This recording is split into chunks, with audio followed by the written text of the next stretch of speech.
Salut à tous les amis, bienvenue sur cette nouvelle vidéo où aujourd'hui on va faire un petit point sur l'entrepreneuriat en général et plein de questions qu'on a préparées pour Sébastien qui est mon père et je suis en compagnie aussi de Camille, mon meilleur ami. Bonjour à tous.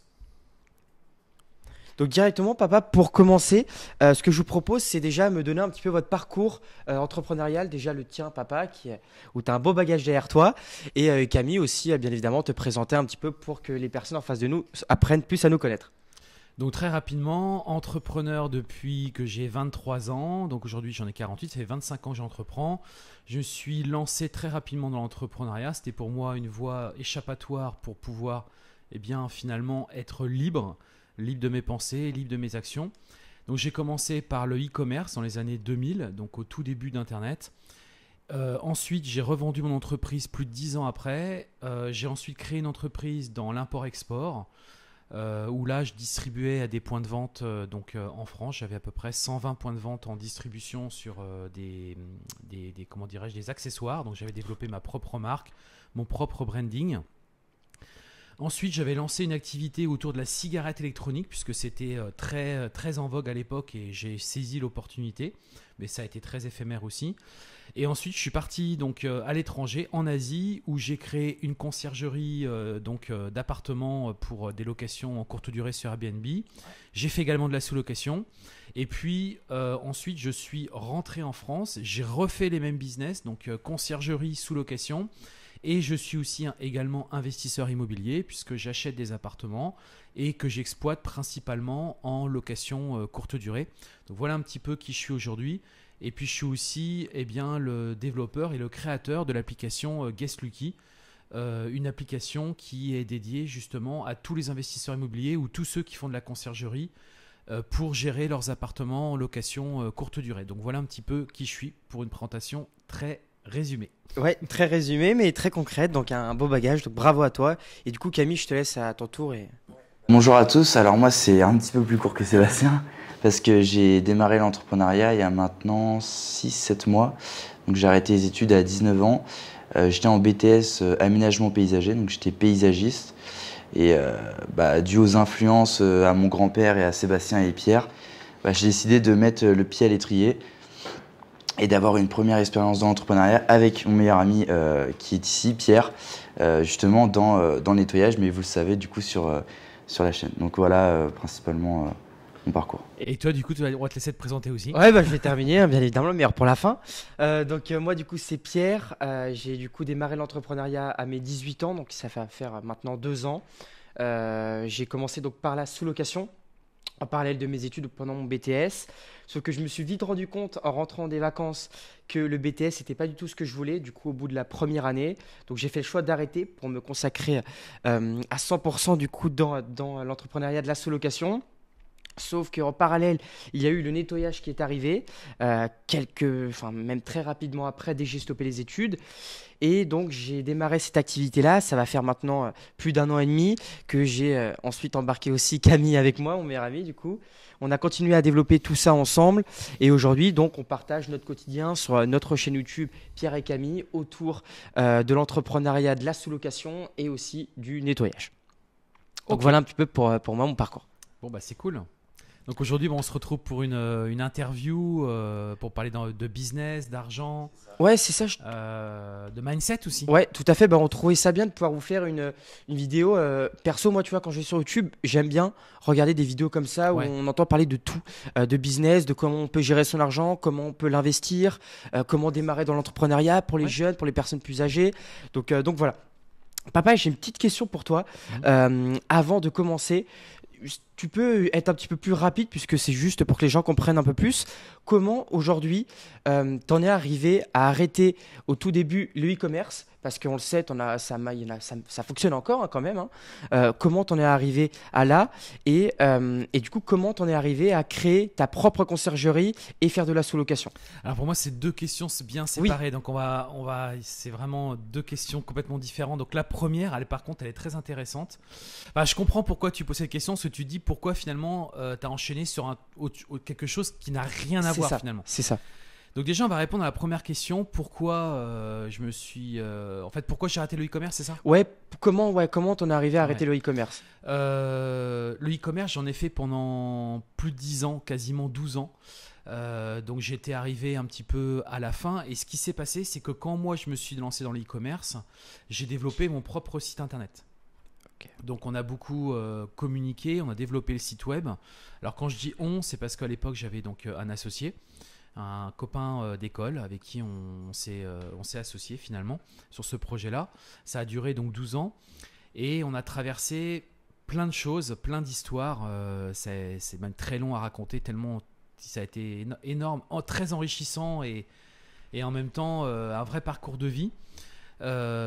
Et pourquoi j'ai arrêté? Parce que si tu veux, à un moment donné, le e-commerce, j'ai bien vu qu'il était en train de changer. Donc nous, comme je te le disais, on a développé le site web, ça se développait, on a fait des commandes, etc. Alors il faut savoir pour la petite histoire qu'à l'époque, le paiement en carte bancaire, c'était pas gagné. C'était pas gagné. Moi, je me rappelle à l'époque avoir codé pour m'interfacer avec la banque. C'était vraiment pas simple. Il n'y avait aucune solution de paiement, un Stripe, etc. Ça n'existait pas, qu'on soit clair. Donc c'est moi qui avais intégré le code de la banque dans mon système pour pouvoir intégrer le paiement bancaire. Donc c'était vraiment pas simple du tout. Je te promets que c'était pas. Quand tu intégrais le paiement carte bancaire sur ton site web, c'était déjà waouh, c'était énorme quoi. Tu avais une avance sur tous les autres. Parce que tu me rappelles, tu nous avais expliqué que tu recevais des chèques le matin. Ouais, on recevait des chèques, des virements. En fait, on se fait payer essentiellement par chèque. Par jour, on avait, je sais pas, une dizaine de chèques tous les jours quoi. Donc il fallait les pointer, etc. Et la carte bancaire au début, ça marche. Il n'y avait pas trop. D'ailleurs, il n'y avait pas le 3D Secure à l'époque, le système de contrôle avec le téléphone, etc. Il n'y avait pas tout ça. Enfin, il n'y avait pas tout ça à l'époque. Hein. Donc, d'ailleurs, il y a eu beaucoup aussi de problèmes de paiements frauduleux. J'ai connu cette période-là. J'ai eu beaucoup de paiements frauduleux, beaucoup, parce que c'était le tout début. Ouais. Donc, bref, ça, c'est du passé. Donc, au départ, ça a été quand même assez complexe et du coup, notre site web s'est fait connaître avec le référencement. Donc à l'époque, c'était même pas Google, hein, c'était plus. Il y a plein d'autres moteurs de recherche. Hein, Google est arrivé un peu après, c'était pas tout de suite au tout départ. Donc on s'est fait connaître aussi avec le bouche à oreille. Et puis c'est vrai qu'on était dans les pionniers. Donc forcément, quand tu voulais commander par exemple un accessoire de téléphonie mobile, bah les gens, tu sais, il n'y avait pas 50 000 sites de disponibles. Donc on était vite vu. Mais en même temps, il n'y avait pas non plus beaucoup de trafic parce que forcément les gens n'avaient pas internet et ils n'étaient pas encore habitués à acheter sur internet. Donc il y a eu toute cette étape que les gens se sensibilisent par rapport à ça, d'apprentissage, etc. Enfin, il est rassuré sur le fait que le site était bien sécurisé. Ça a été vraiment d'autres histoires. À l'époque, nous on faisait pas de dropshipping, donc on avait du stock qu'on achetait à des fournisseurs français. On sourçait déjà un petit peu en Asie, mais il n'y avait pas AliExpress, il n'y avait pas tout ça à l'époque. Il n'y avait qu'Alibaba, il n'y avait pas AliExpress. Donc c'était de l'achat en quantité, etc. En gros, il fallait mouiller le maillot. Il fallait vraiment acheter du stock et le mettre sur ton site web, quoi. Donc on a fait tout ça. Ça s'est bien développé. On a fait des commandes. Je crois qu'on tournait en moyenne à 200 commandes jour d'accessoires. Donc c'était quand même plutôt pas mal. En chiffres, tu saurais dire à peu près ce que ça correspondait sur les meilleurs... Alors c'est assez compliqué à répondre à ça parce que si tu veux... on n'a pas fait que ça à un moment donné. On a aussi fait de la vente d'électroménager. Donc on a fait du brun, du blanc. Donc on a vendu des gros appareils. Je me rappelle, on vendait à l'époque de Noël, on vendait des fondus à chocolat. J'en ai vendu des palettes et des palettes et des palettes. Je recevais les palettes, j'en recevais plusieurs palettes de fondus au chocolat. Je ne sais pas si vous imaginez, qu'on revendait le jour même en fait. Tellement c'était une très forte demande. Et au plus haut de cette activité, on est monté à 4,8 millions d'euros.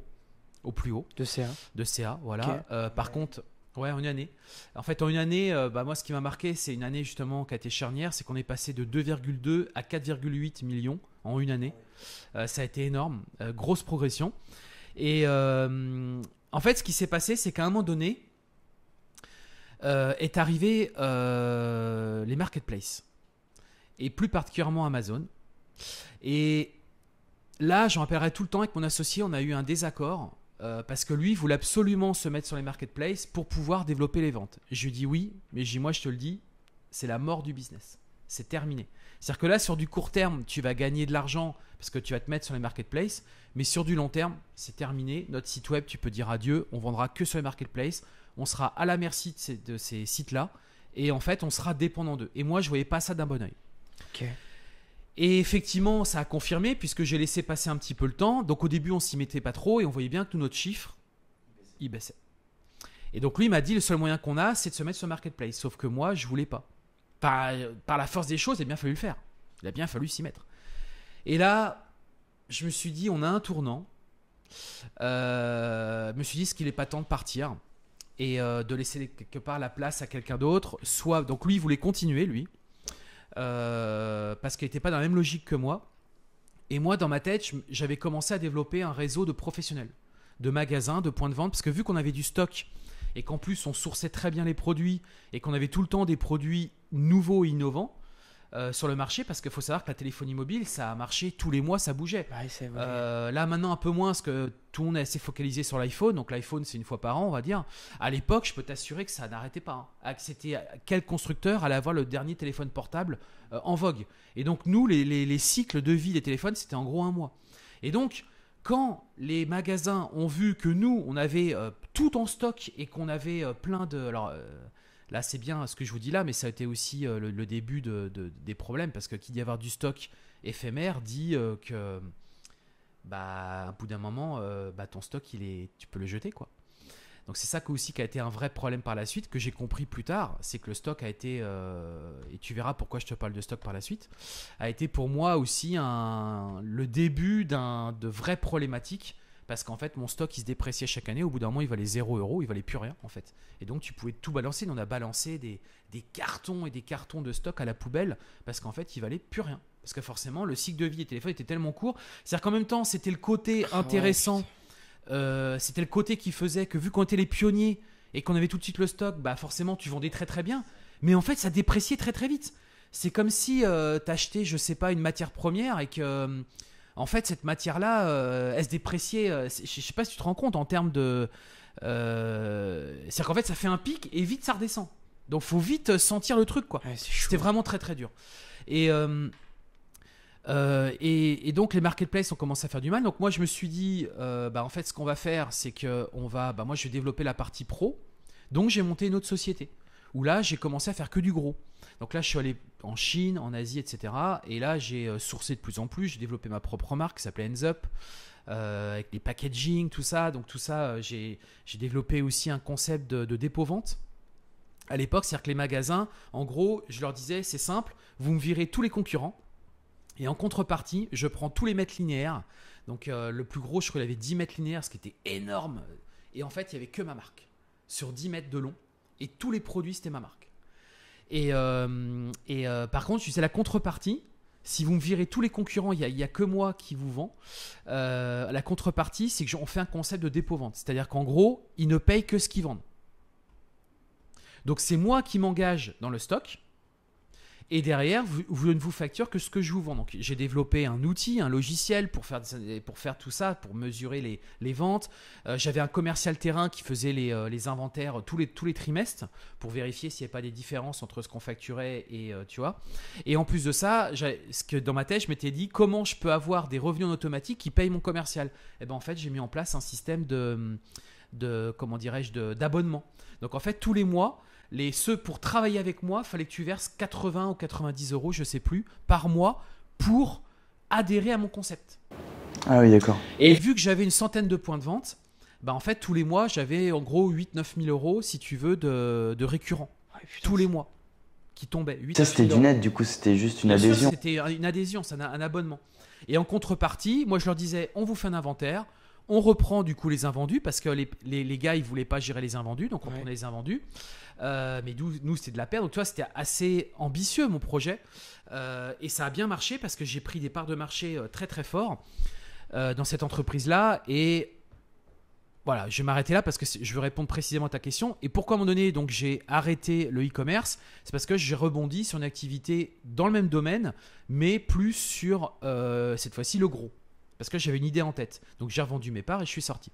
Et après, pour répondre à cette deuxième question, pourquoi d'un seul coup j'ai switché sur autre chose? Il s'est écoulé pas mal de temps quand même, parce que justement j'ai fait d'autres entreprises, et notamment celle-ci que je viens de te parler sur le professionnel. Et pourquoi je suis parti sur toute autre chose? Parce que j'ai fait un dépôt de bilan. Tout simplement parce que j'ai déposé le bilan, mon entreprise s'est écroulée. Alors on pourra en reparler, mais je vais pas parler que de ça, mais on pourra en reparler du pourquoi, du comment. Et pourquoi je me suis lancé dans la conciergerie d'appartements Airbnb, c'est parce qu'en fait, je voulais complètement changer de secteur. Je dis c'est bon, le e-commerce, la vente, j'arrête. Je veux tester autre chose. Pourquoi ? Parce que justement, ces notions de stock. Cette notion de stock ne me plaisait pas, parce que je me suis dit que c'est aussi quelque part, c'est-à-dire qu'en gros, j'achète, je stocke, donc je mobilise la trésorerie pour potentiellement essayer de vendre. Alors tu vas me dire maintenant il y a le dropshipping, etc. Oui, mais ce qu'on sait aussi, c'est qu'aujourd'hui le dropshipping c'est pas suffisant. Si tu veux vraiment faire du e-commerce et tu veux vraiment vendre, il faut que tu aies ta propre marque, tes propres produits et donc que tu aies du stock, forcément. Si tu veux vraiment aller loin, je veux dire aller haut. Parce que du dropshipping… Et puis c'est hyper concurrentiel maintenant. Et c'est hyper concurrentiel. Donc j'ai bien fait d'arrêter ça. Et pourquoi je suis dans le service ? Parce que je me suis dit, finalement le service ça repose que sur du service, c'est-à-dire sur mon temps ou sur le temps des autres. Je me suis dit, j'ai pas d'investissement à prévoir, j'ai pas d'argent. Et puis moi j'avais plus d'argent à l'époque. Et je me suis dit, en fait ça colle parfaitement. C'est un nouveau business qui est émergent. L'Airbnb, c'est dans l'air du temps. Voilà, ça se développe énormément. Pas d'investissement. Et derrière, je résous des problèmes. Je me suis dit, mais banco. Je me suis dit, ça correspond exactement en fait à toutes mes problématiques. Parce que moi, j'avais des problèmes financiers, j'avais besoin d'argent. Et c'est surtout que j'avais pas d'argent à mettre dans mon activité. Ça collait pleinement. Et c'est comme ça que j'ai rebondi ensuite sur la conciergerie. Et comment, du coup, tu as eu l'idée de faire de la conciergerie ? Comment tu t'es dit parce que j'ai vu que le business Airbnb fonctionnait bien. Et ce que je m'étais aperçu, c'est que, tu connais l'histoire, on avait un appartement à l'époque en Thaïlande. Ouais. Et en fait, il fallait que je m'étais engagé sur un contrat annuel. Et du coup, vu que ce contrat, moi, je n'avais pas les moyens de payer le loyer tous les mois parce que je n'étais pas présent physiquement dans l'appartement parce que j'étais en France à cette époque-là, le seul moyen que j'ai trouvé, c'est de le sous-louer. Mais en fait, je faisais de la sous-location sans le savoir. Et du coup, j'ai sous-loué mon appartement, mais en fait, je ne m'étais pas rendu compte que la sous-location, c'était un modèle économique en lui-même. Mais par contre, ce que j'avais vu, c'est que le business Airbnb, ça marchait fort, quoi. Ouais, et je me suis dit, mais en fait, si moi, j'ai ces problèmes de gestion, de faire les ménages, les entrées, les sorties et tout, je me dis, mais en fait, il y a plein de gens qui ont le même problème que moi. Et donc là, j'ai fait mon étude de marché, j'ai regardé et j'ai vu qu'en fait, il n'y avait personne. Ou très peu d'acteurs. Et tout début. Et donc, c'est pour ça que j'ai lancé une conciergerie Airbnb. Ok. Ouais, donc tout ça, mine de rien, ça a été quand même…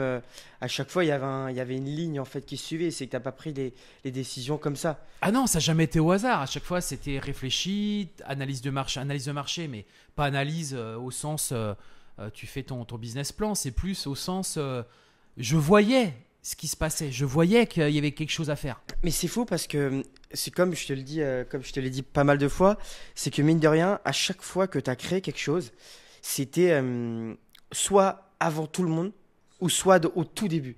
Parce que le e-commerce, tu te rends compte, ça va faire 20 ans que tu as arrêté. Ça fait 25 ans que tu as arrêté, donc ça veut dire que ça fait très très très longtemps que toi, tu étais au tout début. Moi, pour vous dire les choses, Amazon n'existait pas, Amazon France. Amazon France n'existait pas quand je me suis lancé. Pour moi, mes concurrents, c'était Cdiscount, Top Achat.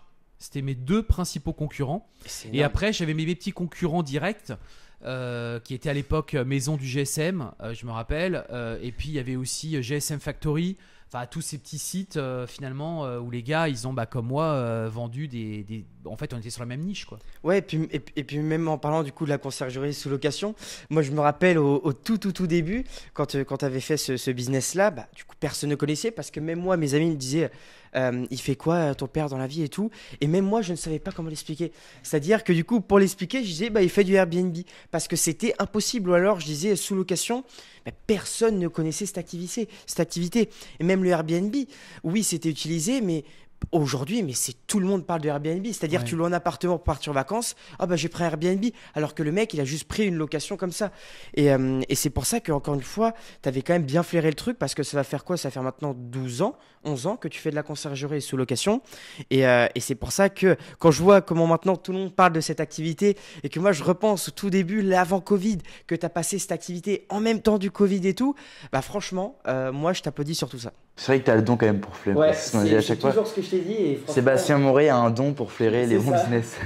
Et c'est pour ça que, ouais, franchement, bravo du coup pour tout ça et merci de nous avoir un petit peu éclairé là-dessus. Et justement, pour abondir sur une question que moi-même je me pose, c'est comment tu fais ou comment vous pourriez faire, vous, pour repérer des nouvelles tendances. En fait, il faut être juste observateur, il faut être curieux, faut regarder, faut...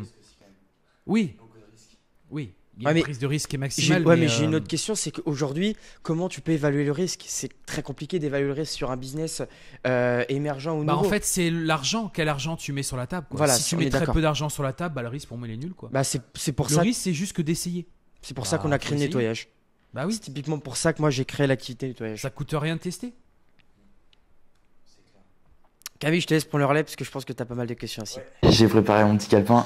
Du coup, moi, c'est une question qui est en rapport plus avec YouTube, Ouais. mais qui reflète aussi ce que tu fais au quotidien. Moi, ma question, c'est comment tu restes rigoureux, même dans les périodes difficiles.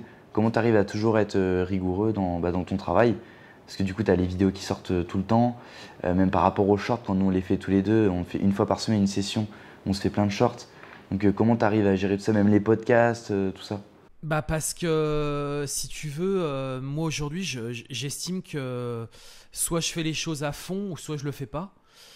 Puis je me connais aussi, si je commence à faire les choses qu'à moitié, bah en fait, je vais plus faire au bout d'un moment.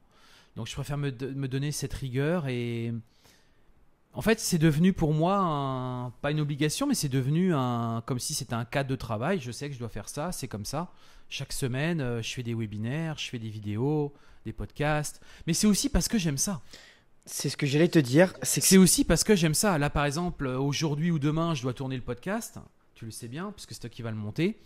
Bah en fait, j'ai déjà des sujets en tête, j'ai plein de trucs à dire. Puis ce qu'il faut savoir, c'est que moi, tout ça, je les prépare plusieurs jours à l'avance.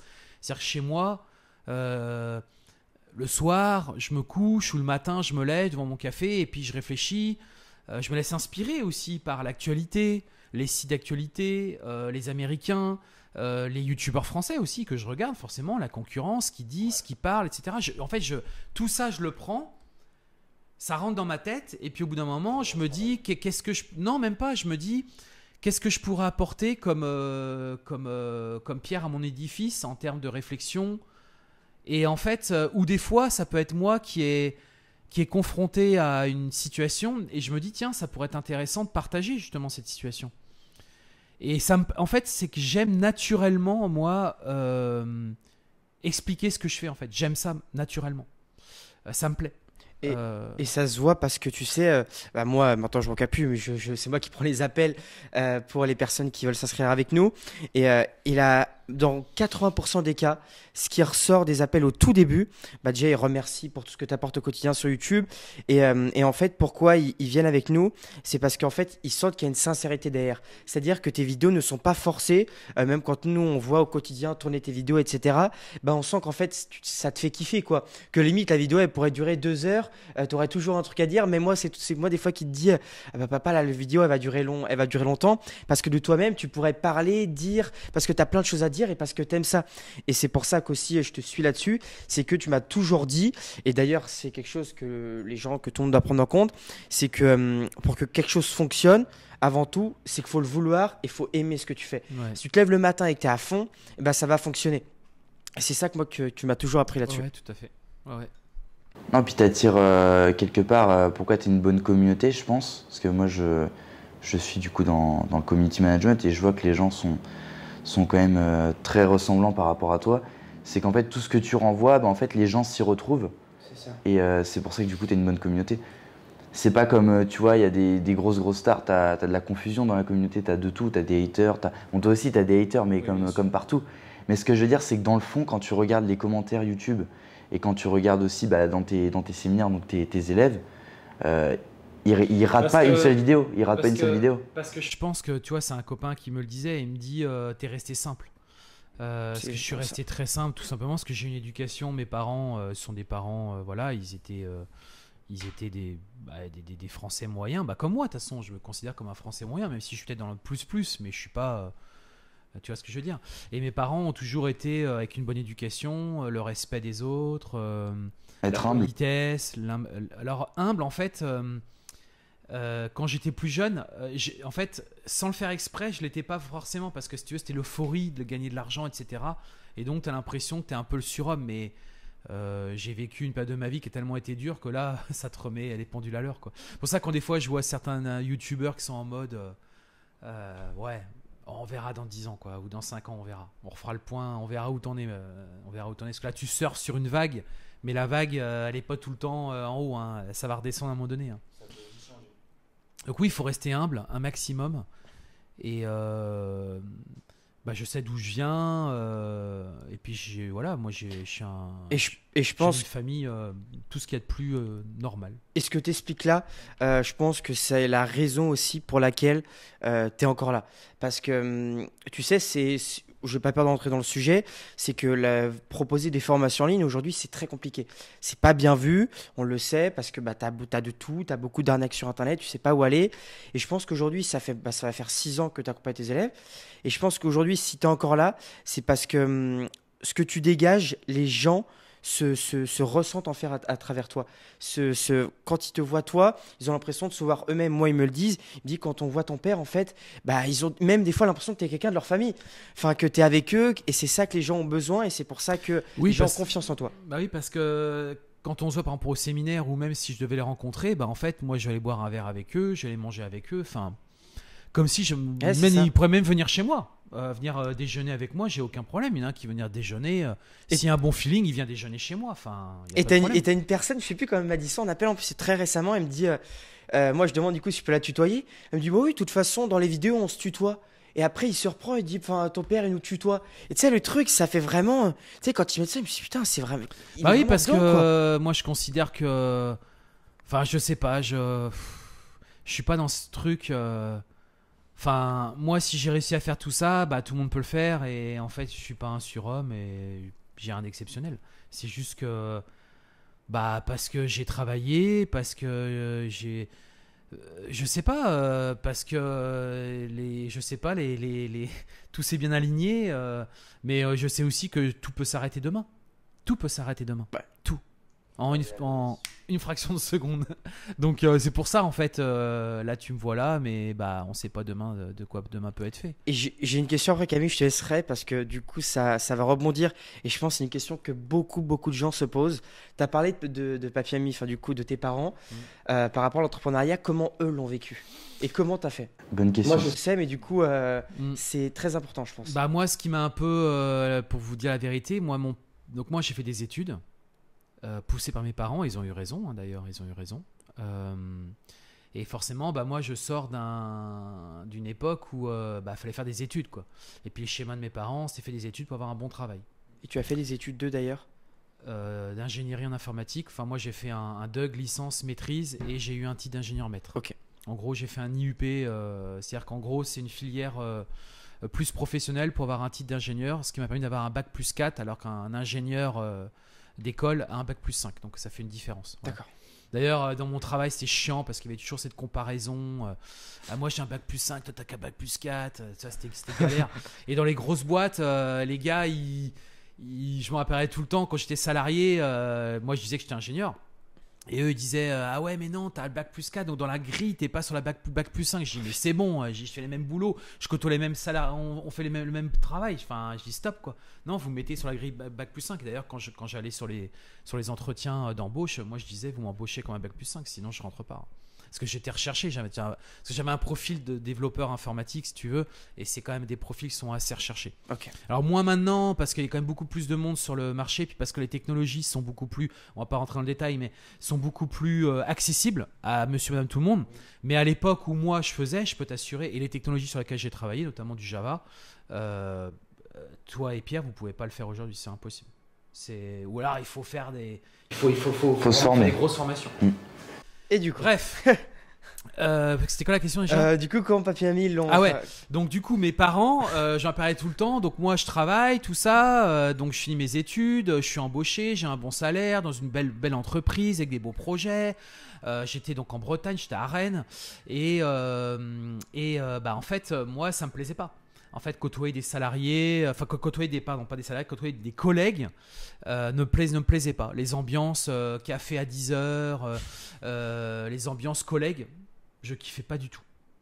Pas du tout. Puis on sentait qu'il y avait cette concurrence aussi, à qui allait avoir des promotions, etc.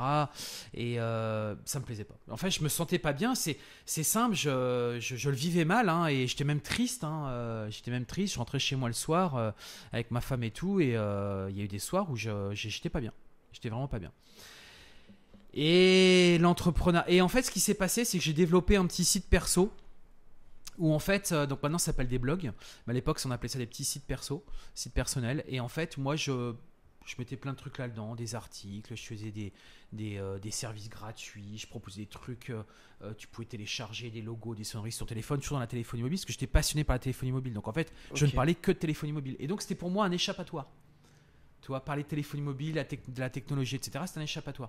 Et ce site, d'ailleurs, qui existe toujours, qui s'appelle dumobile.com, aujourd'hui, il a été transformé, il existe toujours. C'était mon premier site, dumobile.com, on apparaît tout le temps, créé en 2000, vous pouvez regarder. J'étais pas non plus au courant de ça.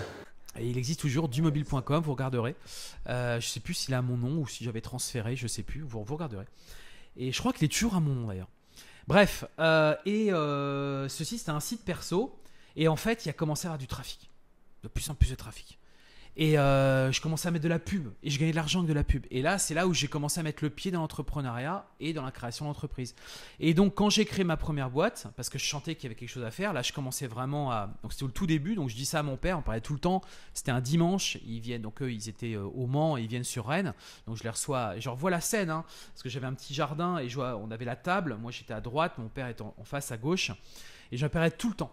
Je dis ouais, puis j'ai un truc à vous annoncer. Donc là, mes parents ils devaient s'attendre à ce que j'allais avoir un enfant. Je pense. Pas du tout. Je dis voilà, je viens de créer une entreprise. Et là, mon père, il mange.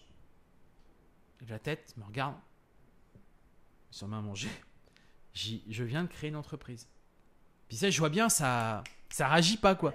Il y a un truc qui colle pas. Moi, j'étais tout fier, hein, tout fier et tout. Chef d'entreprise, je crée une boîte. Puis attention, à l'époque, quand tu crées une SARL, il fallait mettre 50 000 francs sur la table, c'est des francs. C'était pas comme maintenant, hein, tout était différent. Ça n'avait rien à voir. Bref, quand tu crées une entreprise, tu crées une boîte, quoi. C'est pas la même. Et mon père, je lui dis, bah, t'as pas l'air content. Bizarre, t'as pas l'air heureux. Et il me dit, t'as fait des études pourquoi? Je dis, bah, comment ça, j'ai fait des études pourquoi? Bah, il me dit, t'as fait des études pour du coup avoir un bon travail, t'as trouvé un bon travail, et là, tu me dis que tu crées une entreprise. Donc, il me dit, tu démissionnes. Je dis, non, je vais pas démissionner tout de suite, mais dans ma tête, je savais que j'allais démissionner. J'ai dit, mais il y a une probabilité que ça se passe. Mais il me dit, du coup, t'as fait des études pourquoi alors? Il me dit, ça t'a servi à quoi?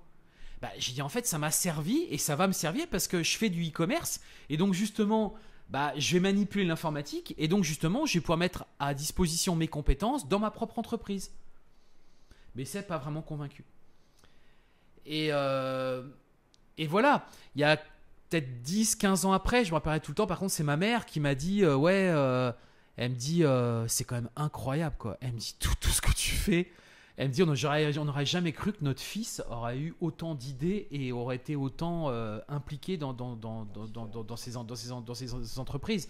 Mais je sais que mon père, je pense qu'il me l'a jamais dit, mais je pense au fond de lui, il a toujours peur que tout s'écroule, parce que déjà il l'a vécu une fois avec moi, puisque je me suis écroulé et j'ai tout perdu. Et je sais qu'il a toujours en tête. Il se dit Sébastien gagne de l'argent, mais je pense que lui il se dit à tout moment tout ça, il sait que ça peut aussi parce qu'eux ils sont pas dans ce mood là. Après c'est aussi compréhensible parce que eux ils l'ont vraiment vécu cette mise à descente, l'échec, j'ai eu une cette époque, descente, ouais. ils l'ont vraiment vécu pleinement, donc c'est compréhensible aussi. Mais ok, c'est important parce que je vois souvent des vidéos, tu vois, sur TikTok et tout. Là, vous voyez, quand on parle, j'ai l'impression qu'on était même plus en vidéo. Du coup, c'est ça qui est incroyable. Mais un autre point, c'est qu'en fait, moi, quand je regarde des vidéos, souvent, on parle du fait qu'on a souvent peur de la vie des parents, qu'il ne faut pas écouter l'entourage et tout. Et c'est compliqué. Quand tu as des parents, nous, on a de la chance parce que nos parents nous poussent dans l'entrepreneuriat. Enfin, surtout toi, même si avec ma maman, c'est carrément l'inverse. On a de la chance d'avoir des parents qui nous poussent dedans, qui nous aident, comme toi, Camille, au quotidien, qui nous poussent vraiment à aller de très haut. Mais à l'inverse, t'en as beaucoup où les parents ne comprennent pas ce que la personne fait, quoi. Ils s'imaginent que tu vas avoir être salarié. Ça a tendance à changer quand même parce que Oui, les mentalités évoluent. Mais moi, à mon époque, c'est sûr que c'était incompris. Ouais, T'es un mais incompris. je suis d'accord, mais même encore, t'en as qui ont du mal à accepter cette idée-là. C'est parce que au fur et à Parce mesure, que les gens, si tu veux, vu qu'ils veulent te protéger, eux, ce qu'ils voient, c'est le risque. c'est exactement ça. Ils voient le risque que demain, t'aies plus rien et que tu te retrouves à la rue. En France, Ouais. c'est quand même de plus en plus capitaliste, mais. Bah puis en France, on te fait pas de cadeaux. Bah, quand tu coules ta boîte, t'es qu'une merde. Hein. Quand j'ai coulé mon entreprise, je me suis retrouvé au tribunal. On peut en parler très rapidement. J'appellerai tout le temps. Tu rentres donc tu passes au tribunal d'abord. Donc là, donc là, ils prononcent la liquidation judiciaire simplifiée, hein, ce qu'ils appellent, parce que tu as plusieurs options.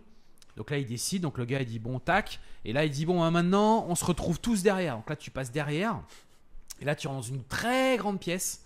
Donc il y a donc les mandataires judiciaires, le juge, il y a donc tous ceux qui déposent le bilan, parce que tu n'es pas tout seul, hein, donc tu passes en groupe. Hein. Moi j'étais avec mon avocat et tout, et là je te jure, j'ai passé un très mauvais moment parce que là on te prend pour une merde. C'est simple, on te prend pour... Non, on te balance tout dans la gueule, quoi. Bon là t'es qu'une merde, c'est en gros comment tu vas faire, qu'est-ce que t'as prévu, faut pas que tu oublies que t'as tes charges sociales à payer. Hein. Puis en gros t'es en moins que rien, quoi. T'es une merde, t'as foiré, quoi. Puis après, les banques pour prêter. Et moi, je me rappelle, je suis rentré chez moi, je peux te dire, j'avais la larme à l'œil, hein, j'étais pas bien. Hein. Et attends, le pire de tout ça, c'est que je me rappelle, ils avaient contacté mes salariés en demandant à ce qu'ils fassent des témoignages pour vérifier que j'étais bien allé, que j'avais été en gros un bon chef d'entreprise et que j'avais fait les choses dans les règles, etc. Ouais, mais ça, c'est complètement idiot parce que ça veut dire que du coup, si t'as un mauvais personnel qui va pas dans ton sens, ça peut t'enfoncer encore plus, Donc quoi. moi, je l'avais briefé. Par contre, je compte sur vous pour être. Enfin voilà, pas me défoncer, quoi. Parce que moi, ça peut me porter préjudice en plus de ce que je suis en train de vivre, quoi. Ah, ça a été compliqué. Ah bah, On pourra en reparler. Ça fera l'objet d'autres vidéos, peut-être. Parce que. Ouais. Puis moi, je voulais aussi revenir sur un point, parce qu'après, je t'ai coupé. Et c'est vrai qu'en France, tu vois, les banques, elles vont presque pas prêter à quelqu'un qui a échoué, alors qu'aux États-Unis, les banques vont plus suivre quelqu'un qui a échoué, parce que du coup, ils savent qu'il a tiré des conclusions et qu'il a appris de ses erreurs. Et du coup, toi, je pense que ça doit t'énerver. Bah moi, on m'en reparle encore maintenant. C'est-à-dire que même maintenant, pour des investissements immo, on m'en reparle. On me dit, oui, pouvez me réexpliquer l'époque. Non, mais je dis, les gars, vous êtes des malades ou quoi? Ça fait plus de 10 ans. On va pas parler de ça toute ma vie, quoi, tu vois. Et moi, je voulais juste, parce qu'on va rester quand même dans le contextuel, mais non, je veux dire dans le. Oui, bah dans le contexte, ouais. De l'interview. Mais en soi, moi, je voulais aborder un sujet du coup plus politique. Comment tu vois par rapport à, on sait tout ce qui se passe, l'Israël, Gaza, tout ça. Puis il y a aussi les élections américaines, la monnaie virtuelle avec la Russie et tout ce qui est BRICS qui sont en train de créer. Parce que moi, je me dis des fois, tu es un petit peu un visionnaire. Donne-moi un petit peu ton avis sur ça. Comment tu vois les choses dans les mois, dans les années à venir? Comment tu vois les choses? Comment toi, tu l'interprètes dans ta tête? Par rapport aux BRICS, par rapport au business, par rapport à... Alors, moi, j'essaie de plus en plus de me détacher du système. C'est-à-dire que j'essaie de... attention, hein, j'ai pas une solution miracle, hein, je suis pas magicien. Très ouvert ma question. Hein. Voilà, c'est ça le problème aussi. Donc je suis pas magicien, mais j'essaie de plus en plus de pas être entraîné dans le pire qui pourrait arriver. Ouais. Donc j'essaie de me dire, j'essaie d'organiser ma vie et mes finances et ce que je fais en me disant, en fonction de la situation, comment les choses vont évoluer, en fait, j'aurai la possibilité quand même d'être assez mouvant, tu vois, notamment par rapport à ma lieu géographique, donc France et Thaïlande, puisque je suis en Thaïlande principalement, mais aussi par rapport à l'argent, par rapport à mes investissements, par rapport à mes classes d'actifs, en me disant plus je vais diversifier sur des choses un peu différentes, moins je vais être impacté violemment sur ce qui se passe.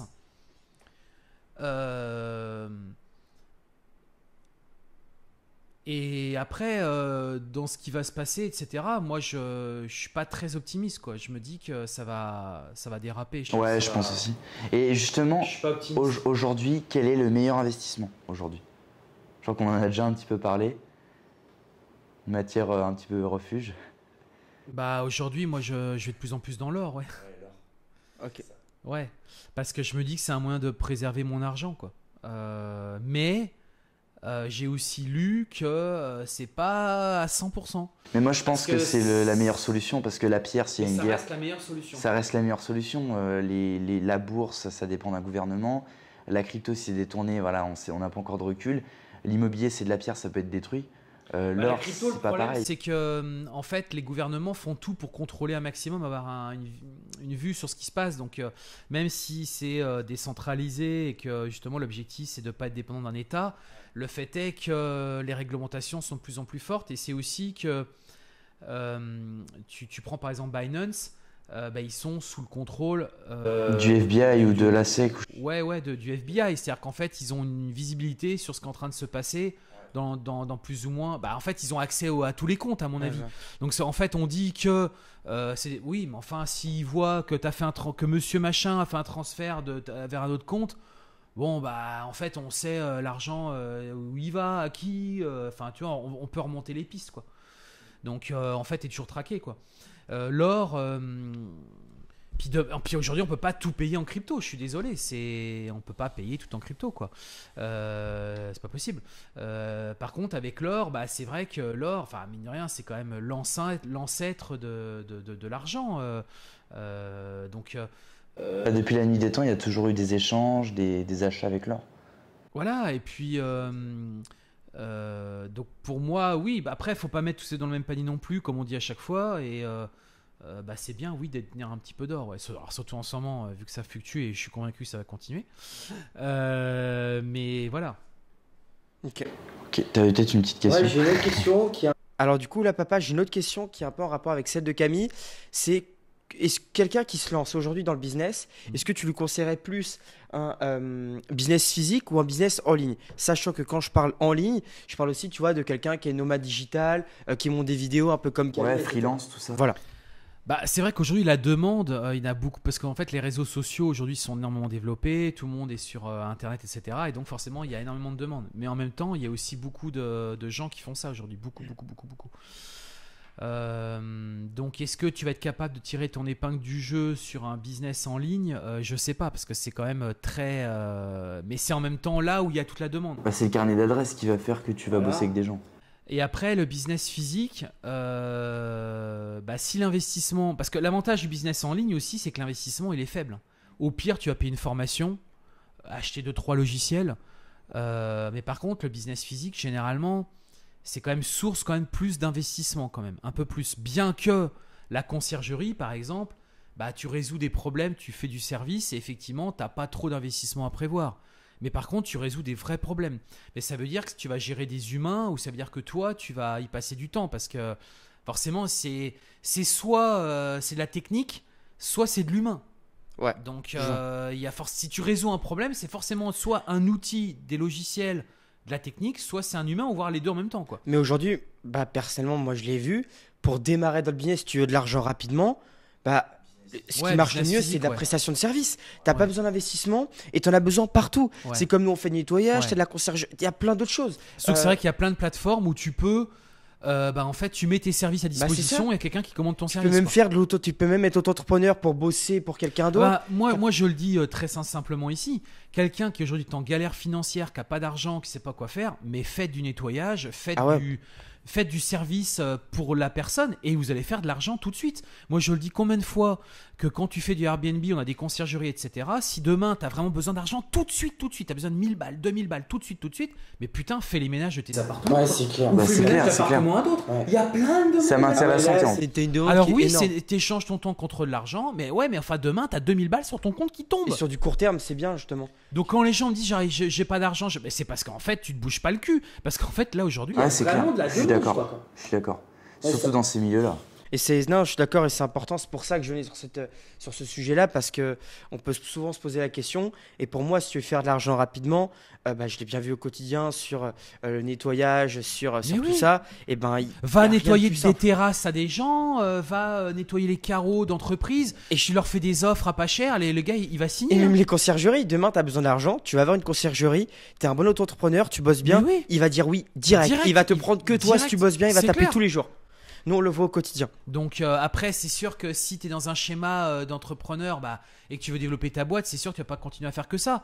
Mais si, moi, je vous le dis, hein, de vous à moi, hein, si demain je perds tout, mais genre je perds tout, j'en démarre à zéro. Je te jure que je vais faire les ménages dans mes appartements. C'est ce que j'allais te demander, j'avais une question là-dessus. Ah mais c'est clair. Tu me l'as toujours dit et la preuve, tu le faisais au début. Mais je vous le dis là, face caméra, si demain je n'ai plus rien du tout, je vais faire le ménage de mes appartements. Et je vais prendre les 2000 balles tous les mois. Et c'est pas bullshit parce que tu l'as fait avec Ran, du coup, qui est ma belle-mère. Et bah, tu l'as fait toi au début avec elle. Quand vous avez démarré la conciergerie, tu le faisais toi-même. Donc à un moment donné, il faut arrêter j'ai pas envie de dire de termes, voilà, mais faut arrêter de se gratter les reins, les machins, et il faut y aller. Ah, c'est clair. Moi, j'avais une autre question. Qu'est-ce que tu conseillerais, parce que du coup, nous, notre chaîne, j'ai regardé sur les statistiques YouTube, on est quand même suivi par pas mal de jeunes. Qu'est-ce que tu conseillerais à un jeune comme business à faire? Alors déjà, c'est marrant que tu me dises ça parce que déjà, et d'ailleurs je me demande si je vais pas faire une vidéo là-dessus ou en parler ou faire un webinaire, j'en sais rien. Déjà, pour un jeune, j'aurais déjà, moi, qu'il apprenne à gérer ses finances personnelles. C'est ce que j'allais te demander juste après ta primaire et ta première truc. J'allais te dire comment on peut gérer. Pour moi, avant d'entreprendre, c'est déjà est-ce que tu sais gérer tes finances personnelles? Et je suis sûr que non. Et c'est lui apprendre à bien le faire. Parce que gagner de l'argent, c'est ne pas en perdre. C'est-à-dire que... Je comprends, si tu gagnes beaucoup d'argent et que tu crames tout, ça change rien, t'es au point zéro. Donc pour moi, gagner de l'argent, ça commence déjà par ne pas en perdre, ou du moins avoir un train de vie qui est inférieur à tes rentrées mensuelles. Si déjà tu fais ça, pour moi, tu gagnes déjà de l'argent. Et après, effectivement, on va vouloir en gagner beaucoup plus. Donc là, on va se lancer effectivement dans l'entrepreneuriat ou dans de l'investissement immobilier. Alors on va oublier les cryptos, la bourse, tout ça, parce que pour moi tout ça c'est du trading quotidien et on sait bien où ça mène. Enfin pour moi ça mène à rien. Enfin, c'est mon point de vue. Hein. La bourse, si quand même. Non, la bourse c'est sur du long terme, mais c'est pas pour gagner de l'argent tout de suite. C'est pour constituer un patrimoine. C'est pas vraiment. Ça c'est pour faire. L'argent, c'est pour avoir des intérêts sur un capital. Tu vas pas remplir ton frigo avec tes investissements en bourse, sauf dans 10, 15, 20 ans. Mais non, c'est de l'épargne. La bourse c'est de l'épargne qui te rapporte de l'argent. Donc là c'est soit l'entreprise. Donc c'est déjà, tes finances personnelles, tu fais en sorte que tu dépenses moins que ce que tu gagnes. Donc, tu gagnes de l'argent. Et ensuite, effectivement, tu fais un business qui peut te permettre d'alimenter et d'avoir plus de rentrées d'argent. Et là, moi, je suis un petit jeune, je dis, ouais, Sébastien Moret, qu'est-ce que tu me ferais faire là? Qu'est-ce que je fais là? Là, dans tes yeux, pour toi, fais du service, c'est ce qu'on disait là. Tu veux faire de l'argent, fais du service. Fais du service. Donc un nettoyage, on l'a dit, mais il y a plein d'autres trucs. Et après, tu investis sur toi-même. Nettoyer des bagnoles, aller chez les clients, nettoyer des voitures, des entreprises. Des canapés. Il y a plein de trucs que tu peux faire. Proposer des services effectivement à des conciergeries parce qu'on sait qu'aujourd'hui elles ont des besoins là-dessus. Il y en a plein de trucs comme ça. Alors oui, ça va être fatigant. Mais par exemple, toi aussi, ça va être par exemple pourquoi pas proposer à des artisans quand ils ont fini les chantiers, c'est toi qui nettoies le chantier. Les artisans que ça va carrément. Ils vont carrément. Ouais, ou comme on avait pensé une fois. C'est les élèves, c'est les femmes. Tu prends 400 balles, 500 balles. Lui va le mettre dans le devis à son client. Il sait qu'il n'a pas à s'occuper de ça. C'est toi qui gères la fin. Même pour les soirées, on en avait parlé, pour les boîtes de nuit ou les soirées. Mais bien sûr. Tu as des sociétés, elles sont un peu fantômes, on va dire, parce qu'on les voit pas vu qu'ils nettoient tôt le matin. Mais moi, je suis sûr que ça rapporte à mort. Ouais. Les boîtes qui nettoient toutes les discothèques, les soirées privées et tout. Faites des travaux qui emmerdent les gens. Il y a énormément de travail en fait dans ces soirées-là. Par exemple, nettoyer sa voiture. Nettoyer sa voiture en extérieur, c'est facile. Tu peux aller dans un truc automatique, il va te le faire. Mais l'intérieur, faut que tu passes l'aspirateur et puis que tu mettes du truc qui sente bon. Et tout ça fonctionne bien, nous on l'avait. Ça, c'est forcément un humain qui va le faire. Donc. Non, puis il y a énormément de gens qui shootent leur voiture et qui veulent pas se faire chier à la faire, clairement. Ils ont les moyens, ils ont envie que ce soit quelqu'un qui le fasse avec des produits qu'ils n'ont pas. Service à la personne. Voilà, c'est ça. Ouais. Pourquoi les barbeurs ça a explosé? Non mais c'est vrai, pourquoi les manucures, donc faire les ongles, l'onglerie ça a explosé? Parce que c'est des trucs à la personne. C'est le bien-être. C'est du bien-être et les gens ils veulent pas le faire eux-mêmes. Et puis ça coûte pas très cher, donc les gens ils disent ouais pour 20 balles, 25 balles je me fais mes ongles. C'est ça qu'ils veulent. Ouais. Parce que c'est des petits plaisirs court terme, tu vois, tu vas chez le coiffeur, chez le barbeur, tu te sens bien en fait, ça va te rejeter un hormone. Et ça t'a coûté 15 balles ou 20 balles. Non mais c'est clair. T'avais une autre question? Alors moi, du coup, ça va être... Est-ce que tu as une autre question qui rebondit un peu sur ça ou pas? Non, pas pour l'instant. Ok, bah moi j'en ai une du coup, qui pour moi est très intéressante et ça s'adresse principalement aux personnes qui sont déjà lancées, qui sont pas forcément dans l'entrepreneuriat, mais comment, parce que je sais que ça n'a pas toujours été simple pour toi, comment tu gères ton équilibre entre ton travail et ta vie personnelle? Alors, pendant très longtemps, je l'ai mal géré. C'est pour ça que je te pose cette question. Je l'ai très mal géré puisque je passais mon temps à travailler. Et alors, le pire de ça, c'est que je vais te dire quelque chose que tu ne sais pas. Tu vas en apprendre encore une nouvelle. C'est que je le vivais très très mal. Le fait que, en fait, ah non, que je redise bien les choses. Même quand je passais du temps avec toi ou avec ton frère et ta sœur, j'avais toujours le sentiment que c'était pas assez. Et donc j'avais une frustration dans moi qui se développait en permanence. C'est-à-dire que même si je passais du temps avec vous, quand le truc était terminé, j'avais le sentiment que j'avais toujours pas fait assez. Et donc j'étais tout le temps dans cette frustration. Et ça a duré très très très longtemps. Et je n'arrivais pas à trouver la solution. Et ça, c'était dû au fait que tu travailles trop et que tu n'étais pas assez présent à un certain moment, c'est ça? Bah, oui, parce que je savais que j'étais tout le temps avec mon ordinateur et tout le temps en train de travailler. Et même quand je passais du temps avec eux, j'avais le sentiment que c'était encore jamais assez. Et donc, je le vivais très très mal. C'est-à-dire qu'en fait, j'en étais même triste. Je m'étais même dit, putain, en fait, je gâche la vie de mes enfants et de cette vie de famille à cause de mon travail. Et donc, ça a été pendant très longtemps. Je l'ai vécu. Maintenant, je le vis plus du tout comme ça. Pourquoi? Parce que maintenant, ils sont grands et qu'ils ont une maturité, etc. Et du coup, je me sens plus du tout dans ce truc-là. Plus du tout. Parce que plus du tout. Et puis aussi parce que vu qu'à un moment donné j'ai failli tout perdre, je me suis dit ouais mais Seb, pense aussi un peu à toi. Parce que moi j'ai tout le temps pensé, je te le dis, j'ai tout le temps pensé qu'à vous en fait, tout le temps, tout était fait pour vous, pour vous, pour vous, pour vous, pour vous. Et quand j'ai tout perdu, je me suis dit ouais non mais attends, si moi je perds tout, eux demain ils perdent tout aussi. Donc il vaut mieux que moi je sois solide et que je sois bien pour qu'eux ils puissent profiter de tout ce que j'ai mis en place et qu'au contraire je leur transmette tout ça, tout ce que je suis en train de faire. Et moi je me dis que c'est le plus beau cadeau que je peux leur faire. Comme là la transmission de cette entreprise, je me dis là c'est le plus beau cadeau que je peux lui faire. Et maintenant ils sont plus grands, on a aussi la possibilité de faire plus de choses. Parce que ils sont plus grands, donc on peut partager. La preuve, le voyage en Thaïlande. Voilà, exactement. Qu'on n'aurait pas pu faire à l'époque parce qu'eux ils étaient gamins. On a fait des voyages, mais c'est pas la même chose. T'as pas de souvenirs. Tu vois ils ont pas de souvenirs. Là, là en gros pour rentrer un peu dans le vif du sujet rapidement, on est partis tous en famille en Thaïlande et c'est juste des souvenirs inoubliables. Mais oui, parce que t'as la capacité à la mémoriser. C'est ça exactement.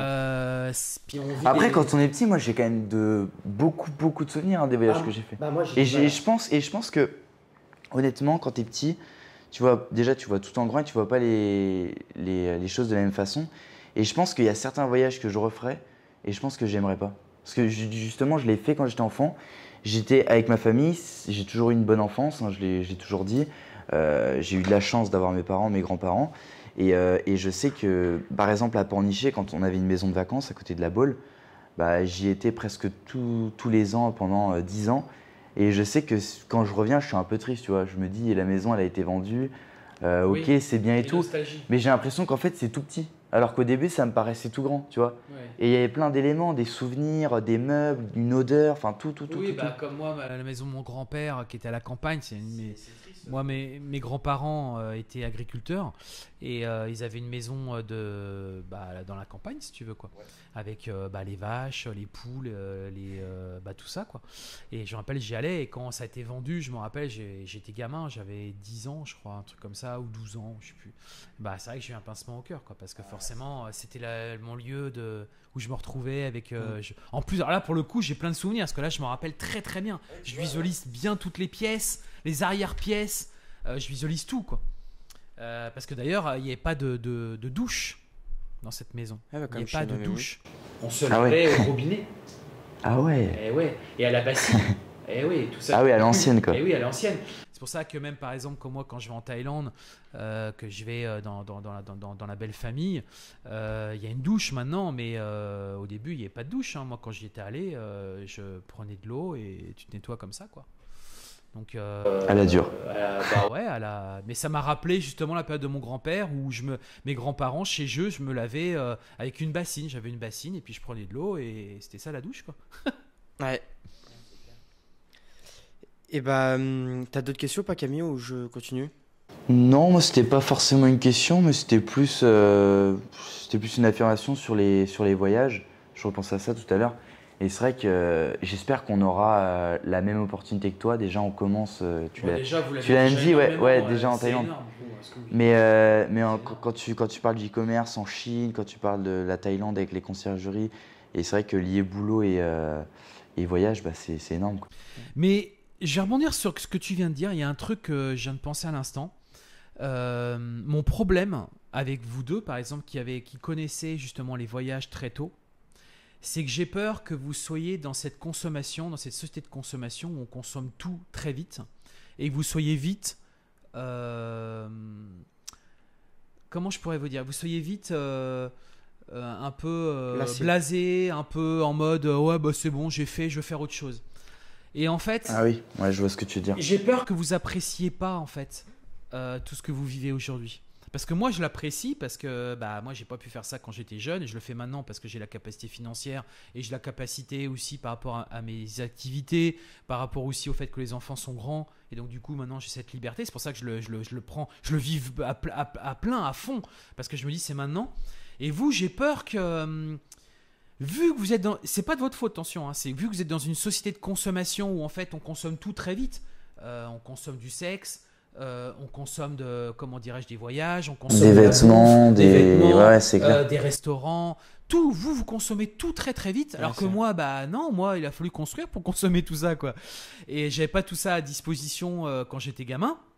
Et ben j'ai peur que peut-être faire ces voyages-là trop tôt, au bout d'un moment, tu dis ouais, ça me saoule un peu. Ah, moi, je suis pas trop d'accord. Parce que perso. Et j'ai peur que vous l'appréciez pas au sens pur du terme, quoi. Oui, je veux ressentir la chose, mais. Sentir les choses, prendre le temps. Je pense qu'après, la première fois, c'est toujours la sensation la plus forte quand tu vas. Par exemple, vous voulez pas marcher. Tu vois, par exemple, tu vas aller d'un point A à un point B. Ah non, je vais prendre. Ou par exemple, un truc tout bête ici en Thaïlande, vous prenez pas, par exemple, le métro. Vous prenez les taxis. Et en fait, moi, je trouve que vous allez à la facilité. Alors que si vous preniez un métro, vous allez côtoyer des locaux. C'est une autre expérience, tu vois. C'est autre chose. Mais après, tu sais, papa, c'est pas. Et vous profitez pas assez des choses. Alors, vous allez trop vite. J'ai un truc, pour moi, ce que tu dis est très vrai. Est très, très vrai. Mais je pense que. On y est pour quelque chose, mais pas à 100%. Parce qu'aujourd'hui, la société, elle a carrément changé. C'est comme quand tu vois les réseaux sociaux, etc. T'as Grab, enfin, je veux dire, t'as Uber. Même, tu vois, t'as tout qui est servi sur un plateau. On est dans une société où on t'apprend à vivre complètement différemment. C'est-à-dire que maintenant, quand tu vas sur les réseaux, etc., tu vois plein de choses. Et mine de rien, bah, tout ça, ça rentre dans ta tête. C'est vrai qu'avant, t'avais pas ça. T'avais pas tout ça. T'avais pas toute cette influence qu'on a autour de nous. Mais t'avais pas autant de photos. Bah, par exemple, sur Instagram. Quelque part, bah, tu as les sites adultes déguisés, parce que tu as des filles qui sont vachement bien habillées. Tu as aussi des belles voitures. À chaque fois, tu vois que des belles voitures. Tu as l'impression d'en voir tous les jours. C'est ça. Et c'est comme, je suis désolé, mais c'est bête à dire, mais quand j'étais plus jeune, et ben, quand je voyais une belle voiture, j'étais super content. Mais maintenant, comme tu vois avec les réseaux sociaux, tu vois toujours des grosses Lamborghini russes Aventador. Et ben, ce que je disais à Camille, et ben, ça nous choque moins. C'est-à-dire que tu as tellement l'habitude d'en voir tous les jours sur les réseaux sociaux qu'en voir une dans la vraie vie. Oui, c'est limite. On en aurait une, tu dirais oui, bon. Mais c'est ça, c'est ça. Après, si, c'est quand même plus joli de les voir en vrai. Oui, je suis d'accord, mais t'as plus ce truc quand t'étais gamin, quand tu voyais une grosse bagnole arriver. Tu sais, tu vois, par exemple, tu vas un peu sur Insta ou des trucs comme ça. Parce qu'on est dans l'abondance. Et bah, je te jure, et dans moi. l'abondance. Et bah du coup, moi, des fois, je te jure, ça me rend triste. C'est-à-dire que c'est comme quand je fais quelque chose, et ben j'essaie de me dire comment ça pourrait me faire encore plus kiffer. Mais c'est pour ça aussi que même dans l'amour, tu vois, bon, ça va pas être une vidéo sur l'amour, mais moi, je pense que malheureusement, la génération actuelle. C'est compliqué. Hein. C'est compliqué l'amour pour vous parce qu'en fait, vous êtes dans l'abondance, donc. Vous voulez vivre des expériences, etc. Alors que moi, à mon époque, c'était plutôt essayer d'avoir une petite vie avec une petite femme, tu vois, tranquille, faire ma petite vie, quoi. Après, je me suis rendu compte que finalement, c'était pas suffisant, que je voulais autre chose, mais. Et puis maintenant, je te rajoute un truc, mais après, on va pas s'étaler sur la question amour, mais c'est que maintenant aussi, quand tu regardes les gens de notre âge, et Pierre, tu le sais très bien, c'est qu'en fait, les gens se mettent un rôle, jouent un rôle. Veulent être parfaits, veulent s'habiller le mieux, tout le monde s'habille pareil. Et en fait, au final, les gens se mettent en couple et au bout de 1 an, 2 ans, même moins, Du coup, le naturel ressurgit et en fait, ils sont pas faits pour aller ensemble. Oui, et puis il y a aussi tout le côté humain, c'est à qui va avoir les plus beaux pecs. Ouais, mais c'est ça, c'est en fait, c'est se monter un personnage. Et on pour se moi, crée des un truc qui a personnages. carrément changé et D'ailleurs, il y qui... a même des comptes TikTok et Instagram qui sont que sur l'intelligence artificielle avec des belles gonzesses en Oui, bah permanence, oui. parce que les mecs sont là en mode ah putain, elle est trop belle. Mais attends, Ça il y a- devient il y a complètement un truc, hallucinant, cette il y a un histoire. truc pour moi du coup, et ça reprend l'amour et même la vie en général, c'est que avant, la routine, ça plaisait. Et maintenant, plus du tout. C'est-à-dire que tu ne peux plus avoir une relation et te dire, bon, on va être tranquille Bah, chez nous et tout. T'es toujours tenté en fait. C'est ça. Moi, à mon À époque, cause des réseaux sociaux. moi, à mon époque, je restais des après-midi entières dans ma chambre et il n'y avait pas internet. Hein. Ouais. Donc je faisais comment? Et tu, en fait, imagine le truc. en fait, j'ai remarqué que T'es quand dans une chambre, tu réfléchis tout autrement. seul, et t'as pas internet. Mais c'est pour ça que. Mais tu t'ennuies, Et mais je lisais pas forcément. Donc tu veux dire, tu pouvais lire. Bah non, ouais, pas mais tu forcément. réfléchis, Eh ben voilà. beaucoup sur ta vie, Je sur. réfléchissais énormément, je que méditais nous, on a plus. énormément. Parce qu'en fait, Ce que vous ne faites pas. le cerveau, en fait, il réfléchit plus pareil quand t'es sur Donc les vous réseaux. méditez pas. Et donc en fait, bah, vous copiez-collez, en gros, ce que vous voyez sur Internet. Ah bah ouais, mais ça, je suis désolé. C'est-à-dire qu'en gros, on est en train de faire une humanité. On va tous être pareils. Et en fait, c'est quelque part de l'intelligence. C'est quelque part l'intelligence Et artificielle. c'est des robots. ce que la France fait. veut. Donc on critique ce truc-là, mais en fait, on fait exactement ce dont vers quoi on est en train de critiquer. Mais vous êtes pour rien, hein, parce que je comprends que la vie est faite comme ça. Hein. Et bon, je pense qu'on aura fait quand même un beau tour de cette vidéo. Je vais avoir moi un dernier truc pour terminer. Ce sera la phrase de la fin que je vais te poser, papa. Est-ce que Camille, tu as une autre question avant ou pas? On fera peut-être dans une prochaine interview. Ok. Mais là, c'est bon. Et moi, j'en ai une pas mal. C'est du coup, pour terminer, parce que je pense qu'il y a beaucoup de jeunes qui nous suivent, principalement, je pense, surtout avec tout ce qu'on dit là. Quel conseil tu donnerais à un jeune entrepreneur maintenant? Quel conseil par Ouais. rapport à quoi? À l'argent? Non, surtout, quel conseil tu donnerais à quelqu'un qui vient de se lancer dans l'entrepreneuriat pour réussir? Pour réussir, bah. C'est ouvert, Ouais. mais la première chose, qu'est-ce que moi, imaginons, quand je venais te voir, papa, je me lance tout seul, qu'est-ce que tu m'aurais donné comme conseil? Bah, ça revient un peu aux dépenses que je te disais, faire attention que tes dépenses mensuelles soient inférieures à tes rentrées, vu qu'au début, tu n'auras pas de rentrée ou quasiment Ok. rien. Essayer effectivement de rester chez tes parents le plus longtemps possible pour qu'en gros, tu aies le moins de dépenses possible. Très peu de fêtes, je suis désolé. Donc, très peu d'alcool, très peu de tentation à tout ça. Puis, il va falloir être hyper focus sur ce que tu fais, hyper organisé, avoir un planning, ton plan de la semaine. Ouais. Qu'est-ce que tu vas faire exactement toute ta semaine, et puis avoir ton plan d'action en fait de ce que tu Et il veux. n'y a pas autre chose que tu m'aurais dit, que tu me dis très souvent. Et tu me Euh, dis tout le temps, pour réussir, faut aimer ce qu'on fait. Et là, tu l'as pas Ah dit. oui, il faut aimer ce qu'on Voilà. fait, tout à fait, oui, bien sûr. Bah, après, on l'avait déjà dit Oui, dans l'interview bien plus sûr. ou moins, mais parce qu'en fait, la question est un peu redondante Ouais, je sur vois ce ce qu'on que a tu dit veux tout à l'heure. Non, mais c'était pour moi le mot de la fin pour vraiment que ça reste, quoi. C'est Bah vraiment oui, le mot il de la faut fin. que tu fasses ce que tu as envie de faire. Si ça te plaît et que tu. Moi, j'en parlais tout le temps quand tu m'as appelé et que tu m'as dit je fais du nettoyage et je chantais au téléphone, tu étais passionné par ça. Je me suis dit, bah oui, puis alors en plus, si tu veux, pourquoi aussi j'ai validé un peu le truc, entre guillemets, c'est parce que je te connais et je sais que toi, tu es assez déjà rigoureux dans tout ce qui est nettoyage et ménage. Oui. D'ailleurs, ce bureau, c'est toi qui l'as nettoyé avant de faire cette interview, parce qu'en fait, tu aimes les choses propres. Et donc, je me suis dit, ouais, c'est un peu ça rentre dans les valeurs de ce qu'il a. Il veut que tout soit propre, bien nickel. Il veut faire du nettoyage. Tu vois, c'est cohérent, je trouve. Ouais. C'est cohérent. Ah, C'est carrément. cohérent. T'aurais été un gars complètement dégueu, machin, je fais du nettoyage. Je me suis dit, ouais, Ouais, le mec, c'est un peu. c'est un peu bizarre, quoi. Tu vois, ça rentre pas trop dans les mêmes. Donc oui, bien sûr, la passion de ce que tu veux faire. Faut être passionné. Si t'es passionné, tu ne peux, à mon sens, que réussir. Ok. Bah, les minutes, c'est des secondes, quoi. C'est ça. Ça passe vite. C'est ça, exactement. Moi, en tant que jeune, et même Pierre, on remarque, on en a déjà parlé, on va pas épiloguer là-dessus, mais il y a beaucoup de taxes en France. Et toi, du coup, si tu conseillerais à quelqu'un de se lancer, tu conseillerais à l'étranger ou en France? Alors, le principe des taxes en France, oui, on est énormément taxé, mais en même temps, moi, ce que je peux observer, c'est que dans le monde entier, de plus en plus, tout le monde adopte plus ou moins les taxes de plus en plus. Ça augmente de plus en plus. Donc, il y a des pays qui le sont moins que d'autres, mais on sent qu'on est sur globalement une tendance de fond. C'est-à-dire que moi, ce que j'ai vécu quand j'étais jeune, où effectivement, tu avais des pays, puis même à l'époque, tu pouvais même sur les flux financiers, tu pouvais faire énormément de choses. Aujourd'hui, c'est hyper contrôlé. Si tu ouvres un compte à l'étranger, une entreprise à l'étranger, à un moment donné, l'information va revenir en France, ça va forcément être connue, etc.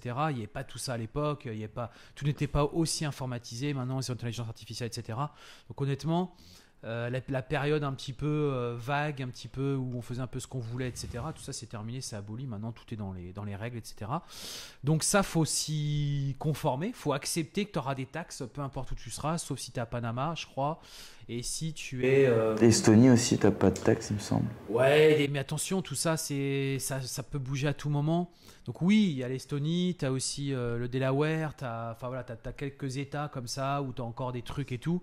Mais bon, je pense que ça va quand même bouger avec le temps. Puis c'est surtout qu'il faut faut résider vraiment. Donc après, est-ce que tu es fait pour vivre dans le pays en question? Il faut aussi se poser la bonne question. Donc moi, si vous vous lancez, pour moi, c'est clair. Ce qu'il faut prendre aujourd'hui, c'est statut d'auto-entrepreneur. Ouais, mais je suis désolé, papa. Les taxes sont de ça, ouais, ça va dépendre des volumes que tu vas. Je suis désolé, ça fait qu'augmenter. Et puis les volumes sont pas énormes. 2% chaque année. Ouais. Et je suis désolé, papa, un jeune entrepreneur qui se lance en France, ça donne pas envie. Que ce soit déjà en société ou en gros, quand tu as tout payé, l'URSSAF, etc., c'est en gros, en moyenne, dis-moi si je me trompe, 60% qui part, à peu près. Non, sauf si tu es un micro-entrepreneur. Si tu es un micro-entrepreneur, tu es à 23%. Ouais, mais ça va augmenter. Oui, mais ça va monter à 25, je crois. 25, 26. Et ton palier, je suis désolé, tu as un palier aujourd'hui qui est à peu près en gros à 6 000 € par mois. Et ben si tu fais la prestation de service, que tu as une autre activité. En fait, ce qui coûte cher, surtout, moi, ce que je comprends de notre système français, ce qui coûte cher, c'est les charges sociales. C'est ça qui coûte le plus cher.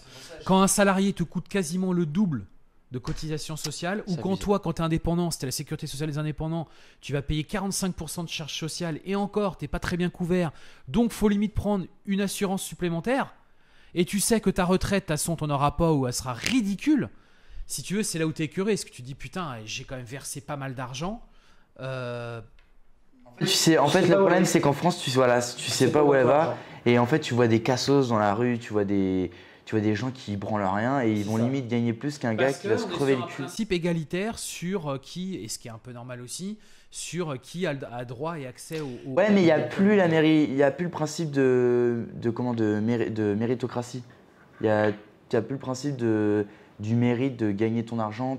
Voilà, t'es reconnu maintenant, c'est celui-là qui va le moins en faire, celui-là qui va travailler le moins. On l'a même vu en cours. Ouais. Quand on était en BTS. Ouais, ah ouais, toi tu travailles et tout. Ah ouais, non, j'ai la flemme et tout, moi je ferai ça après et tout. Il n'y a plus de notion de travail. Il y a un truc, c'est que moi je dis pas que par exemple la France on doit ne pas avoir d'impôts ou quoi que ce soit. Je dis pas ça du tout, de taxes, pas du tout. Mais c'est plus que je ne comprends pas comment une société ou même les entrepreneurs, où tu as bien vu, les gens d'ailleurs se plaignent sur les réseaux parce que ça fait qu'augmenter. Donc même pour les micro-entreprises, bah, je suis désolé, putain, tu vas atteindre 26-27%, ça fait qu'augmenter. Je trouve pas ça, c'est pas correct, surtout pour des jeunes entrepreneurs qui se lancent. Et par exemple, si tu passes en société et que tu dois payer 60%, mais tu te dis, mais où va cet argent, quoi? Où va ces 60%? Alors que ça se trouve, oui, tu vas me dire, par exemple, tes couverts, si tu tombes malade, etc. Papa, oui, c'est peut-être que tu vas avoir au bout d'un moment, peut-être que tu auras besoin de grosses charges parce que tu te fais une grosse opération, mais c'est pas tous les 4 matins et c'est pas tout le monde. Quand tu payes 60%, quelqu'un qui gagne, je sais pas, 100 000 € par mois, 200 000 € par mois, mais où va cet argent? Tu te rends compte? C'est des billets de Monopoly, tu as de l'argent qui est jeté, quoi. C'est comme moi, ça. je pense que des fois, la question qu'il faudrait se poser, c'est effectivement, est-ce qu'il serait pas plus intéressant que l'argent c'est jeté par les fenêtres. On laisse la possibilité de s'assurer ou pas, et que si tu t'assures pas, bah, que tu as la possibilité éventuellement de mettre de l'argent de côté. Ou sur des assurances spéciales, et à un moment donné, si oui, tu avais une très grosse intervention, que ce soit prise en charge. Puis c'est effectivement, c'est pas tout le monde qui vit des grosses interventions toute sa vie, surtout en plus quand tu es jeune. C'est ça. Évident. Et en plus, tu ne cotises pas pour ta retraite quand tu es entrepreneur. Si, oui, mais c'est très faible. Tout petit. Même si tu gagnes. Sinon, il faut avoir un complément que tu payes chaque mois. Voilà, sinon, il faut prendre des assurances complémentaires. C'est ça. Non, puis moi, je vais pas rentrer dans la politique, parce qu'en plus, c'est très très tabou en France. Moi, avant, j'ai toujours aimé l'histoire de France, j'ai toujours été très très patriote. Mais en fait, je me rends compte qu'on parle de la monarchie, on parle de tout ça, mais aujourd'hui, les gens qui nous dirigent, c'est souvent j'ai rien contre ça, hein, mais c'est souvent des intellects, c'est souvent des gens sortis de l'ENA, des gens qui vivent déjà avec une bonne situation de vie. dû à leur famille. Et en fait, pour moi, et Anthony Bourbon l'avait dit dans un de ses podcasts, pour moi, ça devrait être un entrepreneur qui devrait gérer une société, parce que du coup, c'est le même principe qu'une entreprise. C'est économiser, faire des rendements. Là où ça penche un peu, rééquilibrer la balance. Et en fait, j'ai l'impression que des fois, quand tu payes des impôts, il y a de l'argent qui est jeté comme ça et ça ne règle pas les vrais problèmes de fond de la France. Il faut être plus précis, moi je trouve, quand ça c'est dit, donc je suis d'accord avec ça bien entendu, mais il faut être plus précis, c'est qu'en gros, il faut que les responsables, comme une entreprise, soient responsables de leurs actes. Donc, ça veut dire que s'ils font mal les choses, ils peuvent être virés du jour au lendemain. Ah mais c'est clair. Ils peuvent ne plus avoir de salaire. Où leur salaire il est capé, où il y a des bonus, comme un chef d'entreprise. Et qu'en gros, s'il foire, c'est comme si l'entreprise avait foiré, c'est liquidation, donc tu dégages et c'est terminé. Et tu te démerdes pour ensuite faire autre chose. En fait, il faut qu'ils soient responsables de leurs actes et qu'ils rendent des comptes. Qu'ils rendent des comptes au peuple. T'as pas rendu les comptes ? Eh ben en fait, t'es viré. Ou alors, t'as pas de prime. Ou alors, t'as pas ton salaire. Ou alors, tu vois, que des trucs comme ça. Parce qu'on sait que là aujourd'hui, en gros, peu importe ce qu'ils vont faire, ils savent que de toute façon, ils auront quand même leur salaire. Ils auront leur c'est ça, des gros salaires. Voilà, c'est ça. Leur petit logement de fonction, des petits avantages dont on n'est même pas au courant. Ils sont dans le confort. Ça qui est dégueulasse. Ils sont dans le confort. C'est ça ils sont dans le confort total. Donc en fait, oui, être élu, en fait, tu dis, c'est plutôt le bon plan, en fait. Je vais à des réunions, je donne mes idées, ça que ce soit accepté ou pas accepté, c'est pas grave, parce que de toute façon, derrière, faut que ça soit voté à l'Assemblée nationale. Donc si ça passe pas, ça passe pas. Et puis je toucherai de toute façon toujours mon salaire. J'irai bouffer avec un tel cet après-midi ou ce midi dans un super restaurant. Ce soir, je vais être chez moi pépère dans un logement de fonction ou un logement que j'aurais eu moins cher parce que tu comprends le truc en fait. Après moi j'ai rien contre ça, mais c'est juste. Oui, mais un chef d'entreprise qui fait ça, c'est parce que l'entreprise a la capacité financière à le faire. Non, puis c'est objectif. Un chef d'entreprise, c'est objectif ce qu'il va faire. Là, en fait, c'est plein de partis, c'est plein d'idées qui se baladent et en fait, t'en as peu qui ressortent. En fait, c'est utopique. Ouais, puis même c'est utopique leur raisonnement, je trouve. Après, je ne vais pas généraliser, mais certains partis sont utiles. Il y a un point commun qui est exactement la même chose. Gérer une entreprise, c'est quoi ? C'est gérer des flux financiers parce que c'est faire un investissement, parce que ça va rapporter ça. Non, puis c'est gérer la rentabilité de tes opérations. Quoi. Et un État, un pays pour gérer. C'est à plus grande échelle, mais oui, c'est la même chose. C'est à plus grande échelle, effectivement, mais c'est la même chose. C'est pas normal que depuis 10, 15, 20 ans ou je sais pas combien de temps, en fait, on se dit c'est pas rentable. Putain, une boîte qui est pas rentable 2-3 années dessus, c'est terminé, c'est liquidation, c'est fini. Non, puis c'est dangereux même pour les conflits géopolitiques. S'il y a un pays qui s'endette dans la merde qu'on est en ce moment. Les autres doivent l'aider, mais jusqu'à quelle limite ? Ouais, mais sauf qu'il y en a d'autres qui sont plus puissants et qui sont déjà en train d'anticiper les crises qu'ils vont avoir, notamment avec les BRICS. Et il y en a qui continuent à s'endetter, qui continuent à avoir une population qui est vieillissante, qui n'est pas dynamique. Moi, je trouve que ça craint un peu. Après, voilà, on va pas. C'est pas le sujet de l'interview, c'est pas le sujet principal. C'est un bon sujet là que tu as élaboré, Camille, pour finir. C'était top. Ok. Bon, le mot de la fin. Le mot de la fin, franchement, merci parce que il y a eu plein d'émotions. C'était vraiment top comme interview. J'ai vraiment kiffé l'affaire. Merci aux personnes aussi qui ont regardé cette vidéo. Merci à vous tous. Et puis voilà. N'hésitez pas à mettre, comme on dit à chaque fois, le pouce en l'air. C'est ça. À vous abonner parce qu'on ne l'a pas dit en début de vidéo. S'abonner. Et puis vous trouverez des petites formations gratuites dans la partie description. C'est ça. Et puis laissez les commentaires et aussi dites-nous les personnes qu'on pourrait potentiellement interviewer avec Pierre. Et s'il y a d'autres sujets aussi. Et d'autres sujets aussi. Parce que c'est vrai qu'on aurait dû faire ça en fait au début de l'interview. On a préparé un petit peu nos questions, mais c'est vrai qu'on aurait pu faire un petit sondage sur Instagram pour voir les questions comme la plupart des youtubeurs. Des sujets sur lesquels vous voulez qu'on revienne. Pour le coup, mais moi, on a quasiment rien préparé. C'était génial. Donc en tout cas, merci à tous de nous avoir écoutés. Merci à toi papa et merci à Camille. C'était Pierre et Camille. Et ta petite. Seb le Souloir, et vous le savez, vouloir changer de vie. Voilà, c'est ça. Le faire. C'est encore mieux. Allez, à très bientôt. Ciao les amis.